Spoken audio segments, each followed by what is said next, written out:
Hello all students, let us revise regarding intrauterine fetal death in this session.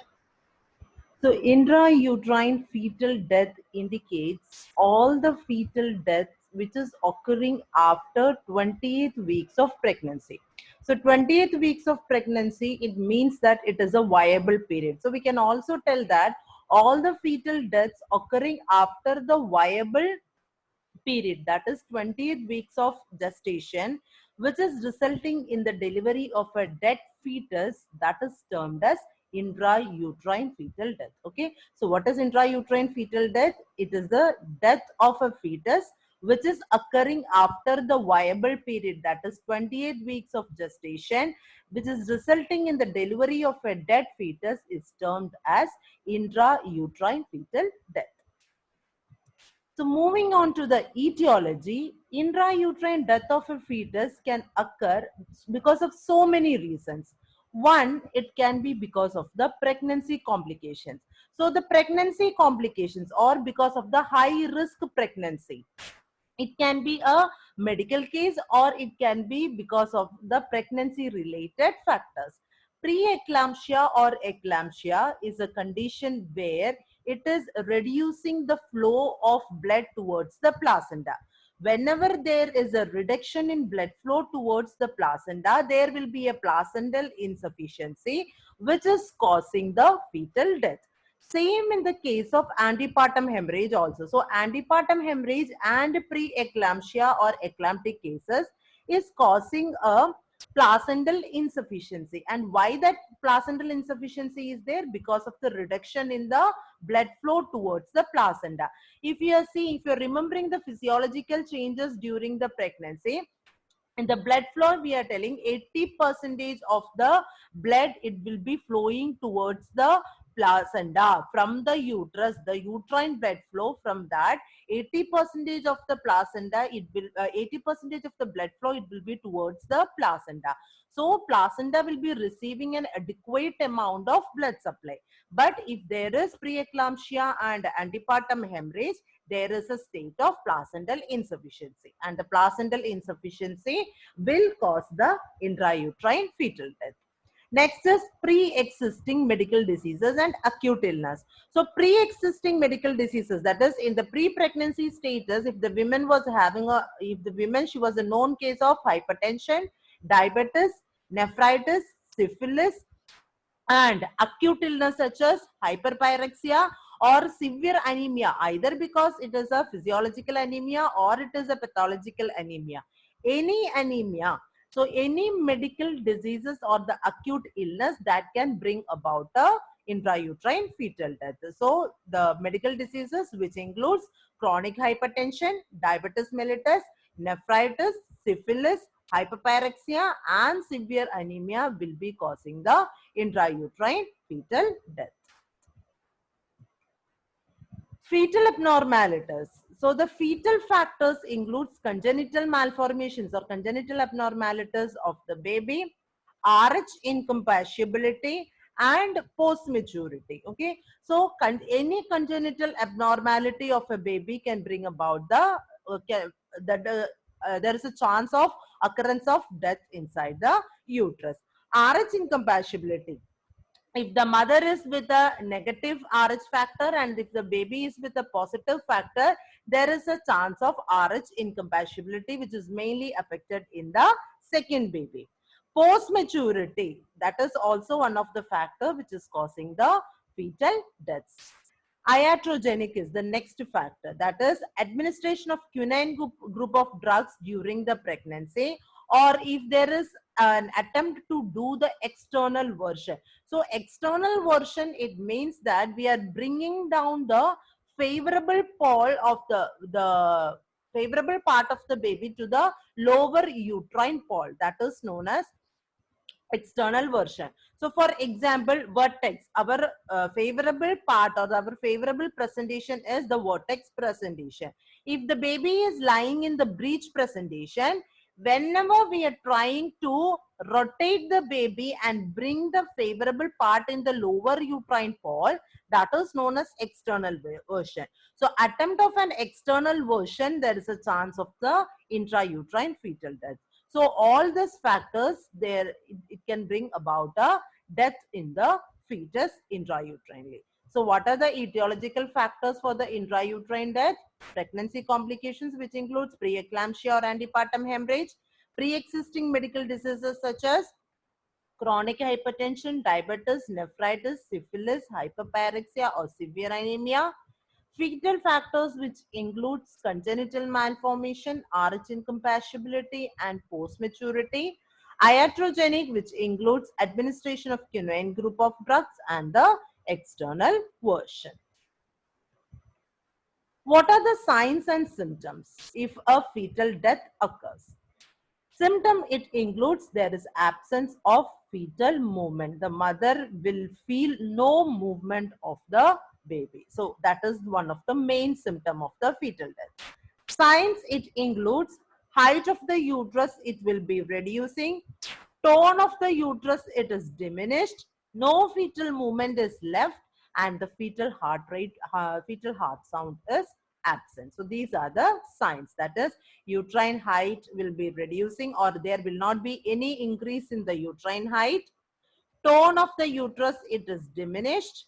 That is, it will become soft or flabby.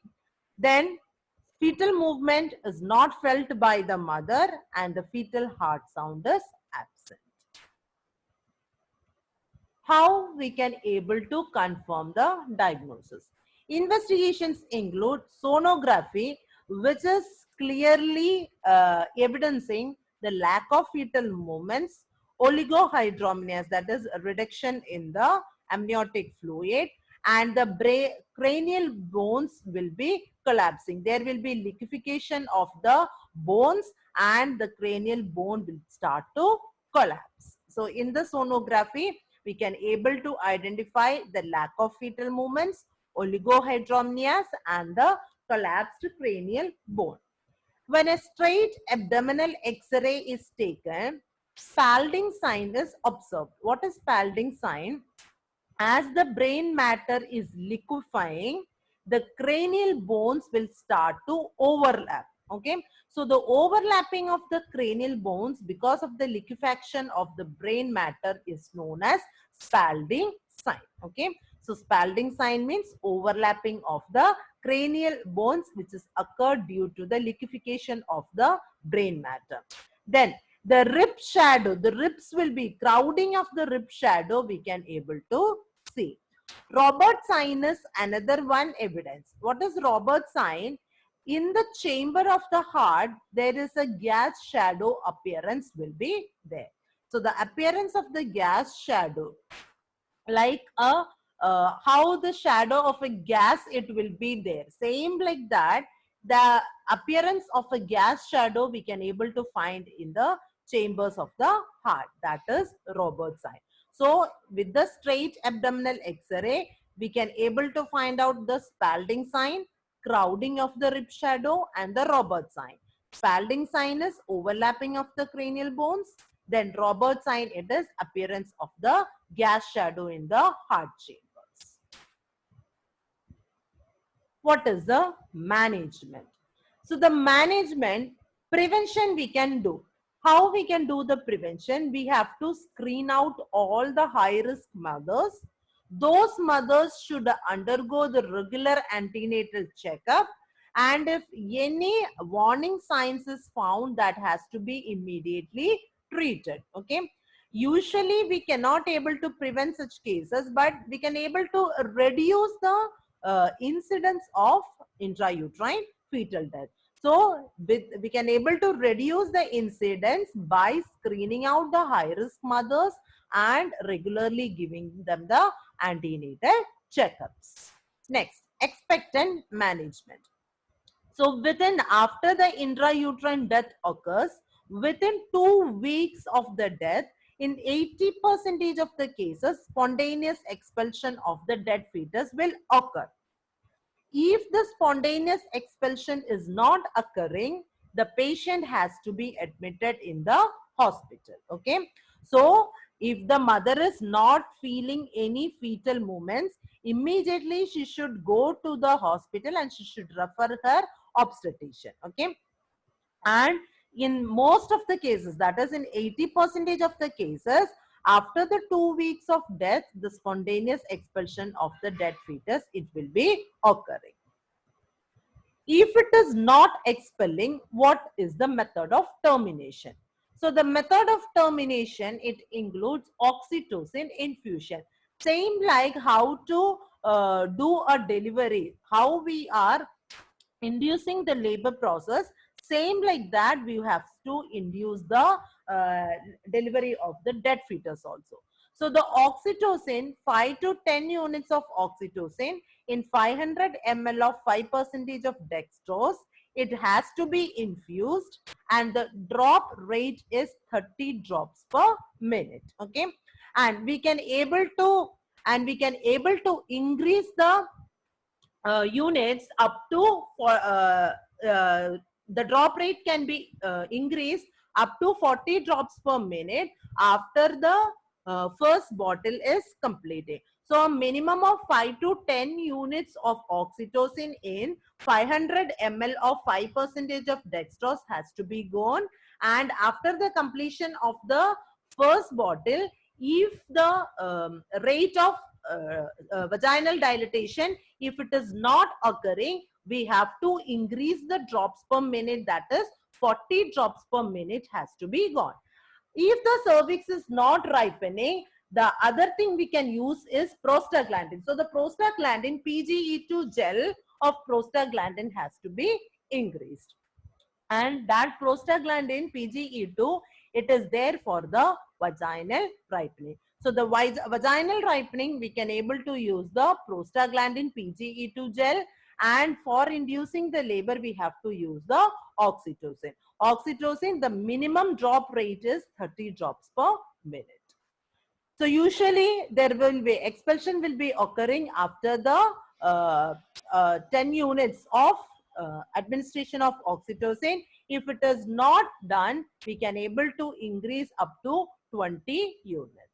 Next is bereavement management and the puerperal time period. The nurses, we have to provide the support and sympathy to the couple, and we have to explain the cause of death of the fetus.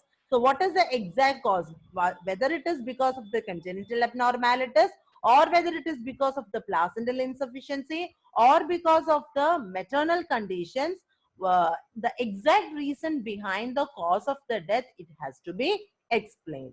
Lactation has to be suppressed. How we can able to suppress the lactation? With the help of the bromocriptine.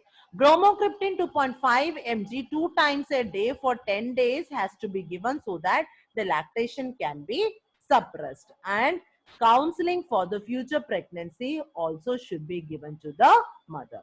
So this is for the bereavement management and the puerperium. In the puerperal time period, the mother, we have to give the support and sympathy to the couple. We should explain the cause of the death of the fetus, and to suppress the lactation, advise the mother to use bromocriptine 2.5 mg 2 times a day for 10 days, and counseling for future pregnancy should be done.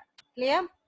So in this session, we have revised regarding the intrauterine fetal death. Intrauterine fetal death means death of a fetus which is occurring after 28 weeks of gestation. Because of so many reasons, either it can be a placental insufficiency because of the pregnancy reasons such as preeclampsia or antepartum hemorrhage, because of the pre-pregnancy health status of a mother, because of the administration of chloroquine drugs, or because of the fetal congenital abnormalities. We can able to diagnose the case with the help of the straight X-ray or with the help of a sonography. And we can able to prevent the cases by screening the high-risk mothers and giving them the exact treatment. And if the fetal death is occurring in 80% of the cases, termination will occur, or the expulsion of the dead fetus, it will be occurring within 2 weeks. Otherwise, we have to opt for the augmentation of the labor or the termination of the pregnancy. It can be either done with the help of the oxytocin infusion or with the help of the prostaglandins. In the puparium, the management of the lactation suppression is to be done with the bromocriptine. Okay, so that's for all about for this session. Thank you, students.